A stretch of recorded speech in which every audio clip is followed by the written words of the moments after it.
आणीबाणी काळाला 50 वर्ष पूर्ण झाली. त्यानिमित्त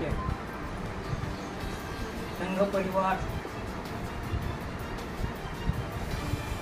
जो काही माझा सत्कार केला आहे आणि त्याच्याकरता आपण सगळेजण जमा झालेले आहेत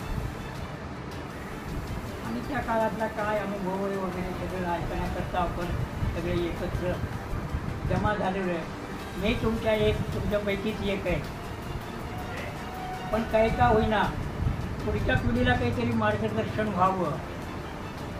आणीबाणी आणीबाणी आणीबाणी आणीबाणी असं सगळा उच्चार करत राहतात, पण नेमकं आणीबाणी म्हणजे का उद्भवली, कशाकरता उद्भवली, त्याचे परिणाम काय झाले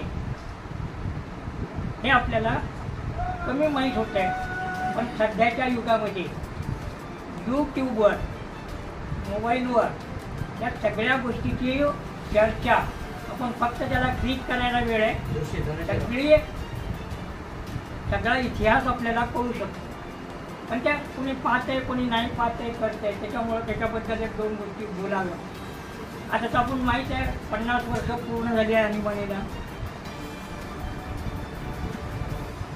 त्याच्या आधी 20-25 वर्ष, म्हणजे ज्यांचं आज कितीला 60-65 वर्षाच्या पुढून जे लोक असतील त्यांना थोडं बहुत काहीतरी आणीबाणीच्या काळ समजत असेल, पण त्याच्यानंतरच्या पिढीला अजिबात काही समजत.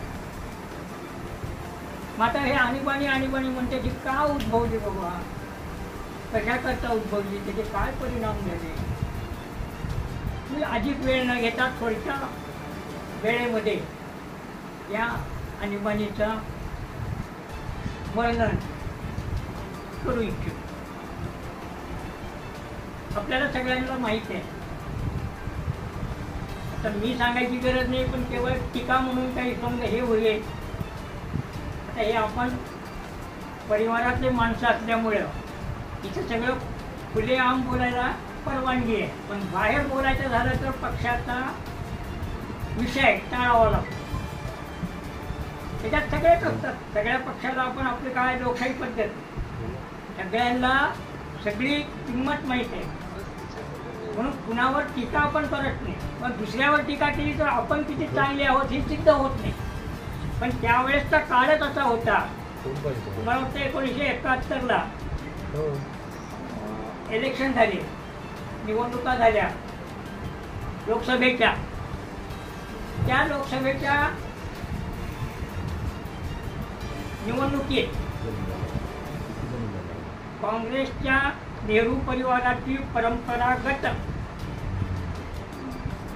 मतदारसंघ होता रायबरेली, तिथून इंदिरा गांधी उभा टाकल्या होत्या. आणि आता त्यांच्या आढावातच लिहिलेलं आहे की येन केन प्रकाराने भ्रष्टाचाराचा अवलंब करून ते निवडून आले. पण त्यांच्या विरुद्ध जे व्यक्ती होते राजनारायण, त्यांनी अलाहाबाद उच्च हायकोर्टामध्ये त्यांनी अपील दाखल केलं.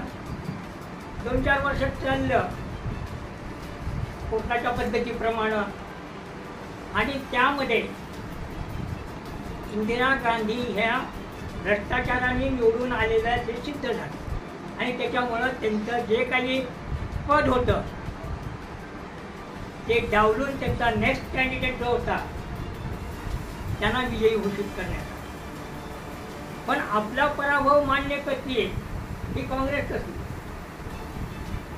त्याने त्याच्यामध्ये रिपिटेशन होण्याची शक्यता आहे.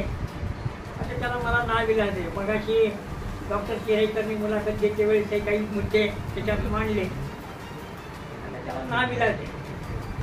मग त्याने ते सुप्रीम कोर्टामध्ये अपील केलं.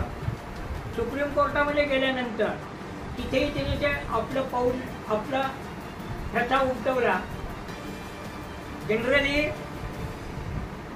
सुप्रीम कोर्टाचे जे जजेस असतात, वकील मंडळी असतील, सगळे असतील, आणि आपल्या सगळ्यांनाही माहीत असेल सिनियरिटी प्रमाणे त्यांचं प्रमोशन. पण याने 3 जजेसला डावलून आपल्या अनुकूल जजेसची अपॉइंटमेंट चीफ जस्टिस म्हणून सुप्रीम कोर्टामध्ये केली. पण मगाशी सांगितल्याप्रमाणे शेवटी कोर्ट आहे, कायद्याप्रमाणे कोर्ट चालणार. कुणाच्या काही मनधरणी वगैरे कुणी काही करत नाही किंवा काही उपयोग होत नाही. पण शेवटी तिथेही त्यांचा निराशा पदरी पडण्यात आली, पडली आणि गप्पवटली. आता या सगळ्या पार्श्वभूमीवर सगळे रस्ते बंद झाल्यानंतर निवडणूक घेण्याशिवाय पर्याय नव्हता आणि 1970 मध्ये पुन्हा निवडणूक लादल्या गेली. मग हे जे टॉप लिडर्स होते, मोरारजी देसाई, अडवाणी, अटलजी, जयप्रकाश नारायण, जॉर्ज फर्नांडिस, हे सगळे जे टॉप लिडर्स होते त्यांच्यामध्ये काही मतभिन्नता होती. काही लोक म्हणले की बाबा आपण इतके वर्ष म्हणजे जवळपास 21 वर्ष आणीबाणी होती, 21 महिने आणीबाणी होती. 21 महिन्यामध्ये आपण काही करू शकलो नाही किंवा बाहेरही काही करता आलं नाही आपल्याला. मग आता करून काय उपयोग आहे, निवडणुकीवर बंद करता. पण काही सुज्ञ तज्ज्ञ मंडळी होती, ते म्हणजे तसं नाही, निवडणूक लढवू, लोकांचा उद्रेक आहे, लोक आपल्याला मतदान करतात.